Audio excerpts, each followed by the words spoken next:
Et on va aller dans le livre de 1 Roi au chapitre 7. Alors je vous rappelle un petit peu ce dont il est question pour vous situer le contexte. Dans le chapitre 7 de 1 Roi, il nous est donné toute la description de la construction du temple de Salomon. Et on va regarder donc versets 13 à 14, 1 Roi, chapitre 7. Ça nous dit ceci. Le roi Salomon fit venir de Tyr Hiram, fils d'une veuve de la tribu de Nephtali et d'un père tyrien qui travaillait sur l'airain. Hiram était rempli de sagesse, d'intelligence et de savoir-faire pour toutes sortes d'ouvrages d'airain. Et il arriva auprès du roi Salomon et il exécuta tous ses ouvrages. Ensuite, des versets 15 à 20, il y a tout un descriptif très très détaillé de ce à quoi ressemblaient ces colonnes. Et maintenant, versets 21 à 22, et il dressa les colonnes dans le portique du temple. Il dressa la colonne de droite et la nomma Jachin. Puis il dressa la colonne de gauche et la nomma Boaz. Il y avait sur le sommet des colonnes un travail figurant des lys. Et ainsi fut achevé l'ouvrage des colonnes. J'aimerais vous redonner un petit peu des données concernant ce temple, mais il a fallu 7 années et demie pour construire le temple de Salomon. Et il n'a fallu pas moins de 183 000 hommes pour construire ce temple. Autant vous dire que je n'aurais pas aimé être le chef de chantier pour ce chantier. 183 000 hommes. Sur ces 183 000, il y en avait 80 000 qui étaient des tailleurs de pierre. Il y en avait 70 000 qui étaient des ouvriers, et ensuite il y avait des surveillants, il y avait des bâtisseurs et plein d'autres corps de métier. Et c'était un bâtiment qui était magistral, qui était incroyable. Et Salomon, pour accomplir le travail qui était vraiment précis, qui était dans la complexité, n'a pas fait appel à beaucoup d'hommes, il a fait appel à un homme qui s'appelait Hiram. Et Hiram, il nous est dit que sa maman, elle était israélite, elle venait de la tribu de Nephtali, c'était une femme de foi. Par contre, son père, c'était un Tyrien. C'était un homme qui appartenait à un peuple qui adorait les idoles, et sûrement que de par son métier, il façonnait lui-même des idoles. Donc on a ici une famille composée d'une mère qui a la foi, d'un père qui est un artisan qui a transféré tout son savoir-faire à son fils, mais on voit que sa maman, elle était veuve. Donc on ne sait pas à quel moment le papa est mort, mais ce que nous savons de ce qui nous est dit d'Hiram, c'est qu'il a été influencé par la foi de sa mère. Il a choisi d'orienter ses talents, ses dons pour servir Dieu, pour construire le royaume de Dieu, à la différence de son père. Et donc on voit qu'il a commencé sur la demande de Salomon à servir Dieu en construisant les piliers qui étaient à l'entrée du temple. Et les recommandations et les détails pour façonner ces colonnes, elles étaient très spécifiques. On voit qu'elles étaient faites d'airain, c'est-à-dire de bronze, et elles faisaient, imaginez bien, 9 mètres de haut pour 6 mètres de tour. 6 mètres de tour. C'était des colonnes qui étaient massives.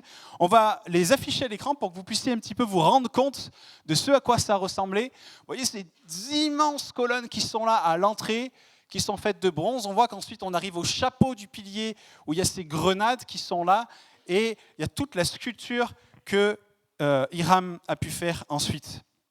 Et la première colonne, celle de droite, la Bible nous dit qu'elle s'appelait Jachin, et celle de gauche, Boaz. Jachin, ça signifie Dieu établira, Dieu affermira. Et Boaz signifie en lui est notre force. Et c'est un symbole important qui rappelle que la force et la stabilité se trouvent à l'entrée du temple de Dieu, à l'entrée du lieu où nous venons à sa rencontre. Et le projet du temple que David a confié à son fils Salomon était vraiment d'une ampleur incroyable. Et nous voyons dans le verset 22, et j'arrive maintenant dans le vif du sujet, alors suivez-moi bien, que le travail de ces colonnes ne fut accompli, c'est bon Nico, tu peux enlever, qu'une fois la décoration des lys terminée sur le sommet des colonnes. Et c'est ce qui va être une source d'enseignement pour nous aujourd'hui, c'est que sur le sommet de ces piliers, Hiram a façonné, a créé au travers d'un travail minutieux une décoration de lys que finalement personne ne pouvait voir, que personne ne pouvait admirer pour la simple et bonne raison qu'elle se situait tout en haut de ces colonnes. C'est-à-dire que cet homme a passé des heures, des jours, des semaines en haut de ces piliers à tailler, à façonner de manière minutieuse ces lys que personne ne pourrait admirer au sommet de ces piliers. Je ne sais pas pour vous, mais la plus belle pièce de ma maison, celle que j'ai pris le temps de décorer avec ma femme, qu'on a pris le temps de s'investir, qu'on garde propre, elle n'est pas dans mon grenier, elle n'est pas dans mes combles, et je vous garantis que vous allez faire un tour dans mon grenier, vous allez comprendre 2 minutes, que ce n'est pas un lieu dans lequel on fait que tout est bien rangé, tout est propre. Pourquoi ? Parce que je ne reçois pas les gens dans mon grenier. Je ne reçois personne dans mon grenier, personne ne va dans mon grenier, donc je n'ai pas besoin de le garder propre. Mais ce qu'on découvre dans ce passage avec Hiram, c'est quelque chose de vraiment important, parce que c'était un homme qui comprenait que ce qu'il construisait était pour Dieu, et que ce qu'il faisait était pour Dieu. Ça veut dire quoi ? Ça veut dire que du sol jusqu'au chapeau de ces piliers, les gens étaient là, ils disaient « Waouh, mais c'est incroyable, c'est magnifique, regardez ces colonnes en bronze, comme elles sont belles, sur 9 mètres de haut !» Mais le travail qu'il effectuait dans le détail de la sculpture de ces lys, c'était seulement quelque chose que Dieu pouvait voir et que Dieu verrait. Et c'est ce dont je vais vous parler aujourd'hui, c'est le travail, la discipline, le cœur, l'intention invisible que Dieu voit dans ta vie et que les gens ne voient pas. Et la chose dont on veut se soucier, mes amis, c'est celle que les gens ne voient pas. Ce n'est pas ces colonnes sur 9 mètres de haut que les gens ils passent à côté et disent « Ah, mais c'est magnifique, c'est extraordinaire ». Hiram, il a pris le temps de façonner, de tailler quelque chose que seul Dieu verrait. Ces colonnes, elles étaient grandes, elles étaient imposantes, elles étaient fortes, mais elles n'étaient pas complètes avant qu'il se passe quelque chose dans l'invisible, dans le sommet que seul Dieu verrait, la création de ces lys. Seul Dieu pourrait voir cela. Et la parabole du semeur, c'est une parabole où on pourrait passer notre vie dessus tellement elle est profonde, mais dans cette parabole du semeur, il nous est parlé de 4 façons dont la parole est reçue et dans la manière dont on se base, on s'enracine dans cette parole. Et parmi ces 4 façons, il nous est dit qu'à un moment donné, la semence, elle est jetée dans un endroit où il y a une fine couche de terre et en dessous, il y a des cailloux. Et qu'est-ce qui se passe ? La semence, elle va vite prendre, elle va vite germer, elle va porter du feuillage. Mais la Bible nous dit que le soleil est venu et tout le feuillage a brûlé. Tout le feuillage, finalement, s'est retrouvé flétri. Pourquoi ? Parce qu'il n'avait pas de racines. Et la racine d'une plante, quand on y pense, c'est quoi ? C'est une croissance invisible à l'œil nu qui se fait sous la terre. Le feuillage, c'est une croissance visible à l'œil nu qui se fait au-dessus de la terre. Vous êtes d'accord avec ça ? Et en d'autres mots, en fait, les racines sont la vie cachée alors que les feuilles sont la vie visible. Et notre problème en tant que chrétien est lorsque l'on possède beaucoup de vie visible, mais pas beaucoup de vie cachée, de vie secrète, de vie invisible. Et c'est une question qu'il faut qu'on se pose, c'est quelle proportion de notre vie spirituelle aujourd'hui est cachée du regard des autres ? Est-ce que l'accent il est mis sur les œuvres visibles ou est-ce qu'il est mis sur les œuvres cachées ? Maintenant, les œuvres visibles, ce n'est pas une mauvaise chose. D'ailleurs, la Bible nous dit qu'on est appelé à être comme cette ville au sommet d'une montagne que tout le monde voit, et c'est quelque chose d'important. Mais le problème, c'est que si la majeure partie de notre vie spirituelle est exposée, que ce soit le dimanche, que ce soit dans les quelques autres réunions en semaine, alors ça signifie qu'on n'a pas beaucoup de racines et que toute notre croissance pousse vers le haut et non vers le bas. Et alors, il nous sera impossible de tenir dans l'épreuve ou dans la tentation. Et Dieu voit, lorsque comme Hiram, on prend notre marteau, on prend notre ciseau et qu'on va lire la Bible pendant des heures et que personne ne le voit. Dieu voit lorsque nous prions et que nous sommes dans notre chambre, dans le lieu secret et que personne ne le voit. Dieu voit lorsque nous jeûnons chez nous et qu'en fait on a l'opportunité de manger et que personne ne le verrait, mais qu'on ne le fait pas, Dieu le voit. Lorsque nous résistons à la tentation et que personne n'est là pour voir si on va tomber ou pas, mais Dieu le voit. Dieu voit lorsque nous donnons et que personne ne regarde. Dieu voit lorsque nous pardonnons à ceux qui nous ont offensés, qui nous ont fait du mal. Dieu voit lorsque nous abandonnons ce qui nous est cher pour nous sacrifier pour lui et que personne ne le voit. quand nous servons dans l'ombre, à l'écart de cette scène sur laquelle je me tiens actuellement, et que personne ne le voit. Vous savez, j'aimerais attester aujourd'hui devant vous que cette église, l'église Esprit et Vie, ne pourrait exister s'il n'y avait pas des hommes et des femmes qui servent quand personne ne le voit. Et j'aimerais ce matin en profiter pour remercier tous ceux et toutes celles qui œuvrent dans l'ombre à l'église Esprit et Vie. C'est arrivé ce matin, les chaises étaient mises. Vous avez pu prendre un café, c'est chauffé, c'est propre, vos enfants sont pris en charge. Quand vous allez sur Internet et que vous avez loupé un dimanche, vous pouvez regarder le message qui a été donné. Vous allez sur les réseaux sociaux, vous avez des vidéos, des choses qui sont faites. Il y a plein d'hommes et de femmes aujourd'hui dont vous n'avez pas idée, vous ne savez pas qui ils sont, mais ils servent dans l'ombre. Et à chacun d'entre vous, moi, je veux vraiment vous dire merci. Parce que cette église ne serait pas ce qu'elle est si vous n'étiez pas là à servir. Et comme cette colonne, ce n'est pas une vision de la base vers le haut, mais c'est une vision du sommet des lys vers le bas. Le travail que Dieu voit. Et Dieu s'intéresse au moment de notre vie où personne ne sait que nous prions, où personne ne sait que nous jeûnons, où personne ne sait que nous lisons notre Bible. Et aujourd'hui, on vit dans une société où tout est encouragé à être affiché. Ce que vous aimez, ce que vous pensez, même quand on n'aimerait pas le savoir, soit dit en passant. Tout ce que vous faites, tout ce que les fois où on aide notre prochain, et ces choses-là sont affichées sur les réseaux sociaux. Et on voit cette mentalité qui infiltre toujours plus l'Église. En fait, avec des chrétiens qui ont une belle vitrine spirituelle, qui aiment la montrer, mais qui finalement n'ont que peu de vie secrète, qui n'ont finalement que peu de racines. Mais ce n'est pas comme ça que nous aurons de grandes victoires. Ce n'est pas comme ça que nous vivrons des percées dans l'œuvre de Dieu. On a besoin de cette vie cachée, de cette vie qui est entre vous et Dieu, de cette vie où vous servez sans que personne ne le voie, où vous œuvrez, où vous cherchez la face de Dieu lorsque personne ne le voit. On doit comprendre comme David et apprendre comme David à combattre le lion et l'ours quand personne ne le voit. Ah, il y a du monde pour aller vaincre les Goliaths à la vue de tous, mais on ne pourra jamais vaincre nos Goliaths si on n'a pas déjà combattu le lion et l'ours dans le désert. Mais on voit David qui est là, dans le désert, tout seul, à s'entraîner avec sa fronde, à essayer de défendre son troupeau qui est mangé par l'ours, par le lion, et il s'entraîne dans le lieu secret. Il prie Dieu dans le secret alors que personne ne le voit.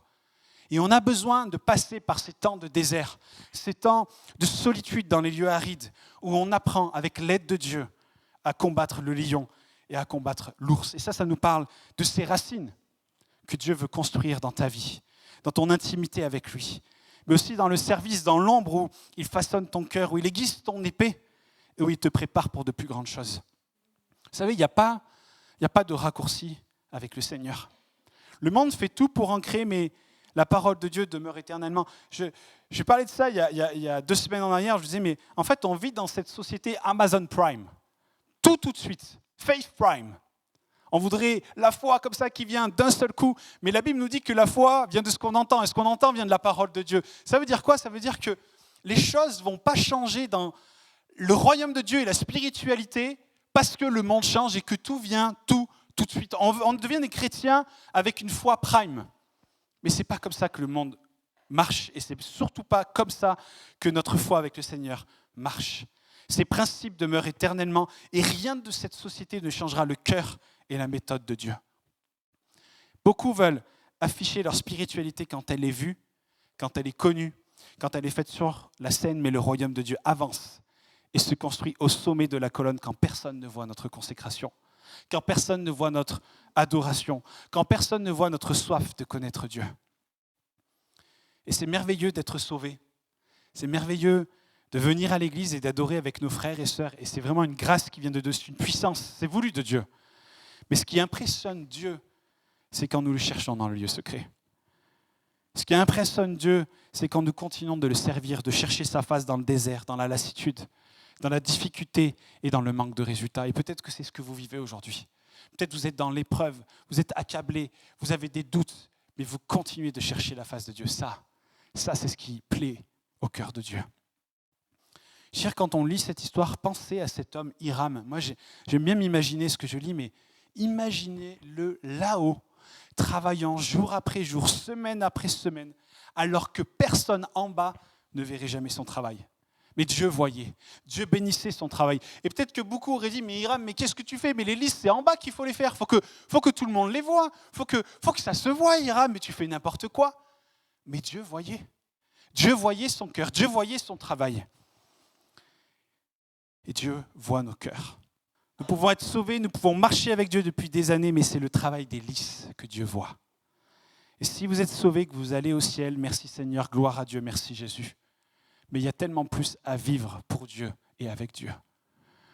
Quelque temps de cela, je parlais avec une personne qui était croyante, qui ne vient pas dans cette église et qui disait, mais moi j'ai la foi, je suis sauvé, je sais que je vais aller au ciel. Et il disait ça en disant, mais c'est bon, en fait, c'est fait. Mais c'est tout le contraire de ce que la parole de Dieu nous dit. La parole nous dit dans Jean 17,3 que la vie éternelle, c'est qu'ils te connaissent toi, le seul vrai Dieu, et celui que tu as envoyé, Jésus-Christ. La vie éternelle, mes amis, elle commence maintenant. Elle commence dans notre relation avec Jésus. Elle commence dans notre intimité avec Jésus. Et le royaume ne peut se manifester qu'au travers d'hommes et de femmes qui vivent cela dans l'intimité avec leur Père Céleste. Et c'est ce que Jésus nous dit dans Matthieu 6,6, quand tu pries, entre dans ta chambre. Ferme ta porte et prie ton Père qui est là dans le lieu secret, et ton Père qui voit dans le secret te le rendra. Et vous savez, cette récompense de Dieu te le rendra, c'est une double récompense. Une récompense céleste que Dieu nous donnera, mais il y a aussi une prière qui produit du résultat lorsqu'elle est faite dans le lieu secret. Parce que quand vous lisez tout ce chapitre, on voit que Jésus met en lumière le comportement des pharisiens, en disant qu'ils font ça au coin des rues pour être vus, et il leur dit quoi? Ils ont déjà reçu leur récompense. Donc c'est bien qu'il y a quelque chose de plus que simplement être vu. On est incomplet en tant que chrétien tant que nous n'avons pas une vie cachée avec Christ. On est incomplet en tant que semence, nous n'avons pas de racines. On est incomplet tant que nous ne sommes pas comme Hiram, à travailler sur le sommet des colonnes, sur des choses que personne ne verra jamais, mais que le Père voit. Si l'intégralité de votre vie chrétienne est vue par la personne qui est assise à votre droite et à votre gauche, vous êtes incomplet et vous n'êtes pas dans ce que Dieu veut pour votre vie. Il y a plus que le dimanche matin, il y a plus que les réunions, il y a plus qu'une spiritualité qui est vue aux yeux des autres. Nous ne sommes pas complets lorsque nous n'avons pas cette réalité du travail des lys dans notre vie, que le Père voit, mais que d'autres ne verront jamais. Nous ne sommes pas complets jusqu'à ce que nous ayons une consécration, une intimité, un amour pour Dieu, un cœur fervent à le servir, que les gens ne voient pas. Lorsque j'écrivais ce message, j'avais vraiment sur le cœur un passage qui m'est revenu avec Moïse. Rappelez-vous, Moïse, après qu'il ait commis ce meurtre de cet Égyptien, il nous a dit qu'il est parti, il a eu peur, et il avait dans son cœur, j'allais dire, cet appel, cette vocation, ce désir d'aider son peuple, mais il est parti et il ne savait pas comment matérialiser ce que Dieu avait placé dans son cœur. Et il est parti. Et il est parti où? Il est parti dans le désert. Et il est parti faire quoi? Il est devenu berger. À croire qu'il faut être berger pour découvrir sa destinée dans la Bible. Mais il a été dans les lieux déserts. Et il s'est occupé du troupeau de Jéthro, son beau-père, pendant 40 années. Pendant 40 années, Dieu a crucifié sa chair. Dieu a crucifié son mauvais caractère. Dieu a crucifié sa vision charnelle de voir les choses pour accueillir sa propre vision, pour que le moment où il était prêt, où Dieu l'a envoyé, il se retrouve devant l'homme le plus puissant du monde, à savoir Pharaon. Vous savez que Pharaon était considéré comme un dieu par les hommes. C'était l'homme le plus puissant de la terre, et Dieu l'a amené là, une fois quoi? Une fois le travail du désert, le travail des lys dans sa vie, pour qu'il soit prêt. Et parfois, on se pose tellement de questions sur mais comment est-ce que je dois servir Dieu? Qu'est-ce que je dois faire? Qu'est-ce que c'est mon appel? Et on a tellement de doutes alors que le Seigneur veut tout simplement nous montrer et préciser ses désirs dans notre vie dans le désert. Dans le désert, face au lion et face à l'ours. Vous savez, c'est biblique tout ça. On a besoin de passer par ces batailles, par ces victoires, par ces étapes dans lesquelles Dieu travaille notre cœur. Dieu crucifie notre chair.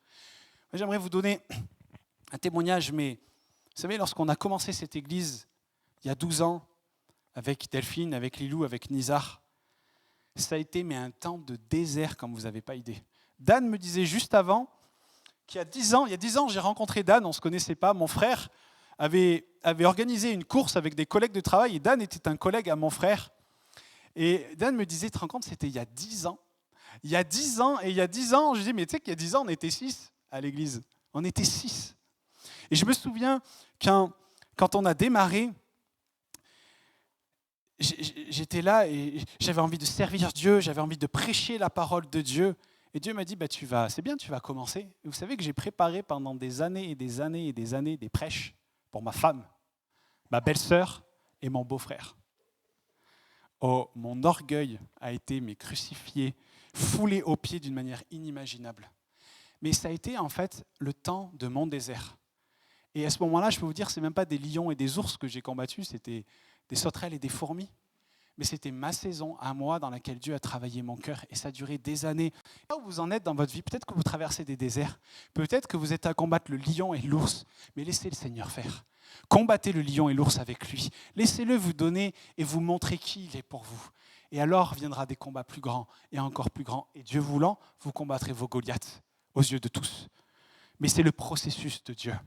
Et il nous fait avancer d'étape en étape et de saison en saison. Et il n'y a pas de raccourci avec lui. Et vous savez, j'aimerais rajouter une chose par rapport à ça. Ce qui est important, c'est d'être fidèle.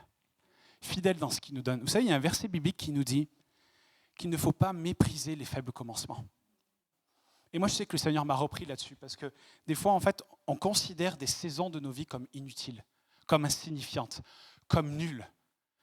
Mais il ne faut pas oublier une chose, c'est que les faibles commencements, Dieu s'en sert pour accomplir des grandes choses. Et si nous sommes méprisants avec les choses que Dieu nous confie, comment pourra-t-il nous en confier des plus grandes ? On cherche toujours à aller dans des pâturages qui sont plus verts, à aller plus loin, à vouloir toujours plus grand en méprisant ce que Dieu nous donne aujourd'hui. Si on méprise ce qu'il nous confie aujourd'hui, il ne confiera rien de plus grand. Il faut être fidèle avec ce que Dieu vous donne, prendre soin de ce que Dieu vous donne en ne méprisant pas le commencement qu'il vous donne. Parce que vous ne savez pas ce qui va jaillir de ça. Jamais on n'aurait imaginé que l'Église deviendrait ce qu'elle devient. Mais Dieu avait son projet, son plan, et il nous a fait passer par son processus.